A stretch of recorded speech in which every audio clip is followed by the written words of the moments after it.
So we're here, we're down here in southern Bolivia. There's Isca. We're in the Eastern Cordillera here, a very well endowed area. In particular, I point to the red teardrops, the polymetallic here. We've got some quite well-known famous neighbors, obviously Cerro Rico de Potosí, world's largest silver mine. It's mined over 2.1 billion ounces since about 1530. I visited a couple of years ago. There's 30,000 miners in the cooperativas working there. It's really incredible. I highly recommend visiting. By the way, if you're looking for a job, my guide told me for $2,000 you can join a cooperativa and you can earn it back in 6 weeks. But you have to work at 4,000 meters and it's very dangerous. New Pacific Metals has been getting a lot of press, and they were really a pioneer in Bolivia with their silver sand, and then their more recent discovery, Carangas. Pan American's operating San Vicente. San Cristobal was originally Sumitomo. It's been now bought by San Cristobal Mining, which is a private company. I visited the mine in September. It's a fantastic mine, extremely well run. As modern as anything you'll find in North America, and San Bartolome and Ian Precious Metals, which is Bob Buchan's group. So you can see that lots of mineralization down here, and of course this wonderful tin belt here, which goes for about 1,000 kilometers. It goes up to the north here. San Rafael produces about, that's Minsur, produces about 10% of the world's tin, all the way down to Perquitos, which is the southern end of the belt, northern Argentina. But the vast bulk of this belt is in Bolivia. If you're off the belt, you can find epithermal, silver, zinc, and lead, but you won't get tin. We are, of course, in the tin belt.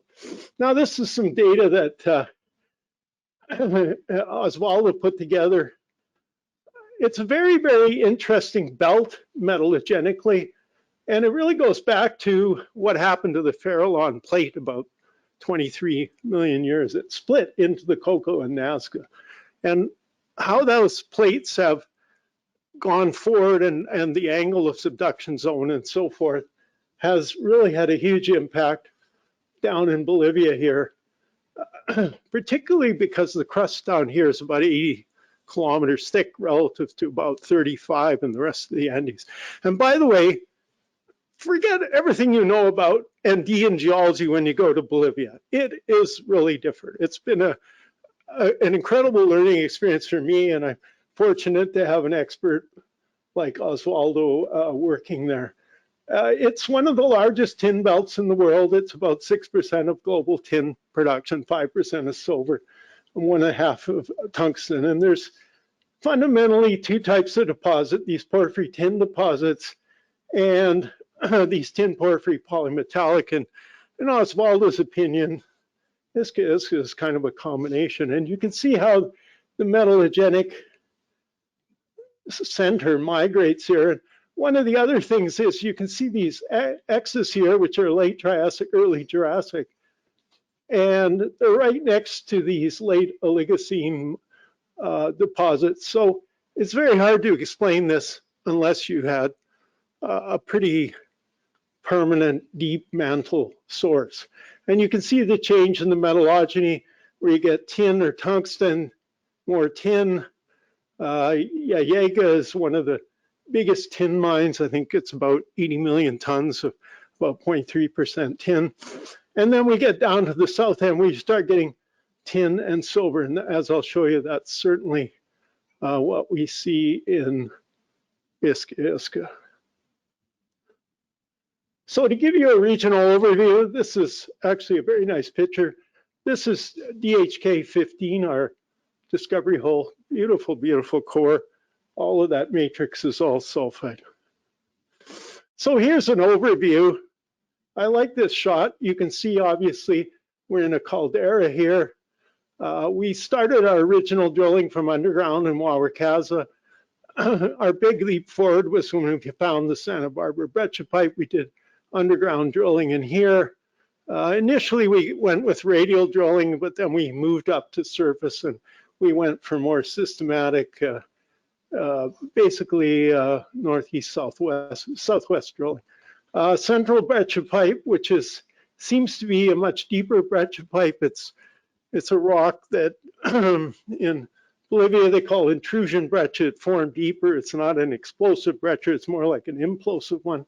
And the research that I've seen that Osvaldo has shown me, it actually takes millions of years for these rocks to fall. Porco is a very interesting adit. I'll show you some pictures here, and is a major target down in this area. But essentially our deposit, as you'll see in the drawing, comes from Santa Barbara hill there all the way across this valley. So this is our core property, about 900 hectares. We have an excellent basin to Pisa, 48 kilometers south. And you might ask, well, how the heck did this thing sit here for 500 years? Well, the reason is it's leached like crazy at surface. So if you sample at surface, you get nothing. The only thing that's really at surface was tin. Well, 500 years ago, they certainly weren't looking for tin. We had the good fortune of starting drilling underground. This was some workings that Edwin Villegas, who we optioned the property from, had done, and he was kind of disappointed in it. It was relatively discontinuous galena, sphalerite, some silver veins. But when Osvaldo went down to do some channel sampling, a look at it, I remember vividly the first photographs he showed at the portal, and I phoned him up. I said, Osvaldo, this thing is hammered. And he says, yeah, you're right. It's really hammered. So we knew right away there had to be something bigger here, although we had no idea that we were getting into something this big. But it was clear that it was a major alteration system. So looking a little closer at the property geology here, this red is the potential pit, which defines the MRE. You can see the approximate boundary of the caldera. Here it's about, you can see the scale here. There's 2 kilometers there, 2.5. And one of the things I'll keep coming back over and over again in this presentation is the scale of this system. It is huge. So, you know, pretty much the regional trend is north-northwest, south-southeast, but as I'll show you in more detail, our mineralization is more now south. We have this Iska porphyry in the center. All this green are dacites. They're various dacitic domes, mostly aphanitic. We have the breccia pipe here. Our initial small Wauwakaza breccia pipe, which is more of a phreatic one. The Santa Barbara is a combination, seems to be phreatomagmatic plus some intrusion breccia, and this one is more an intrusion breccia here. But the whole complex is something like 4 kilometers. It's a classic collapse resurgent caldera, and you've had, as I'll show you, you've had an early tin stage and a later polymetallic zinc lead silver. And so age of mineralization, very similar to our more famous neighbors, but things like the high level nature of this system plus the breccia pipe. The other point that's very interesting, the Iska peak I showed you is just in here. There's a kilometer of relief from the valley to the peak. So when I talk about a kilometer deep hole, you aren't even actually in the valley yet. So looking a little closer, there's our detailed drilling. We initially did radial drilling from surface. We did drilling from underground. This was our initial drilling from Wauwakaza. And then we went to sort of more of a grid type pattern, which you'll see worked reasonably well. We did some reconnaissance holes out here.